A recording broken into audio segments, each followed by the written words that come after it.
ഓം നമോ നാരായണായ. ഹരിപ്രിയ അസ്ട്രോവിഷൻ ചാനലിലേക്ക് എല്ലാവർക്കും സ്വാഗതം. ആദ്യമായിട്ടാണ് നമ്മുടെ വീഡിയോ കാണുന്നതെങ്കിൽ സബ്സ്ക്രൈബ് ചെയ്യുവാനും ഷെയർ ചെയ്യുവാനും മറക്കരുത്. കൂടാതെ ജാതക സംബന്ധമായിട്ട് എന്തെങ്കിലും സംശയം തോന്നുന്ന പക്ഷം എൻ്റെ ഈ വാട്സപ്പ് നമ്പറിൽ ബന്ധപ്പെട്ടോളൂ. ഞാനിവിടെ പറയുന്നത് അനിഴം നക്ഷത്രത്തിൽ ജനിച്ചവരുടെ ജൂലൈ മാസത്തെ ഗുണദോഷ ഫലങ്ങളെക്കുറിച്ചാണ്.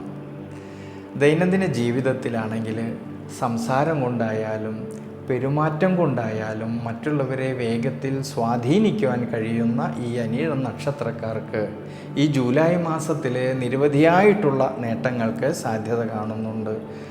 സ്വയം പരിശ്രമത്താൽ അഭിവൃദ്ധിയിലേക്കും ശ്രേയസ്സിലേക്കും എത്തിച്ചേരാമെന്നുള്ളതായ ഒരു മനോബലം കിട്ടുന്നതായിട്ടുള്ളൊരു മാസം കൂടിയാണ്.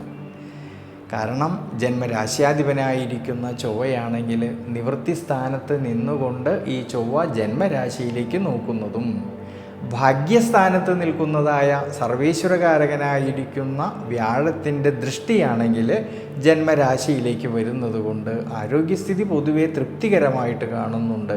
ഈ ഒരു സമയങ്ങളിൽ സ്വയം തൊഴിൽ ചെയ്യുന്നവരിലാണെങ്കിലും ബിസിനസ് മേഖലകളിൽ പ്രവർത്തിക്കുന്നവർക്കാണെങ്കിലും ഔദ്യോഗിക മേഖലകളിൽ പ്രവർത്തിക്കുന്നവർക്കാണെങ്കിലും അവർ അധ്വാനിച്ചതിൻ്റേതായിട്ടുള്ള നേട്ടങ്ങൾ കിട്ടുകയും അതുമൂലം സാമ്പത്തികപരമായിട്ടുള്ള ഭദ്രത കുറേയൊക്കെ മെച്ചപ്പെടുവാനും സാധ്യത കാണുന്ന സമയമാണ്.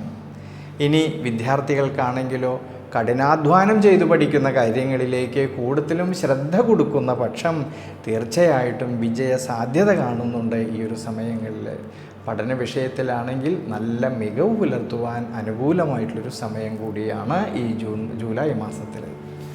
കുടുംബത്തിലാണെങ്കിലും കുടുംബ ബന്ധങ്ങളിലാണെങ്കിലും സന്താനഭാവങ്ങളിലാണെങ്കിലും ഭാര്യാഭർത്തൃ ബന്ധങ്ങളിലും എല്ലാം തന്നെ വളരെയധികം നേട്ടങ്ങൾക്കും അഭിവൃദ്ധിക്കും മനസ്സന്തോഷത്തിനും സാധ്യത കാണുന്നതായിട്ടൊരു സമയമാണ്. അതുകൊണ്ട് അനിഴം നക്ഷത്രക്കാർ ഈ ഒരു സമയത്ത് വിഷ്ണു ക്ഷേത്രത്തിൽ ഭഗവാൻ അഷ്ടോത്തര മന്ത്രം കൊണ്ട് അർച്ചന ചെയ്ത് പ്രാർത്ഥിക്കുന്നത് വളരെ നല്ലതാണ്.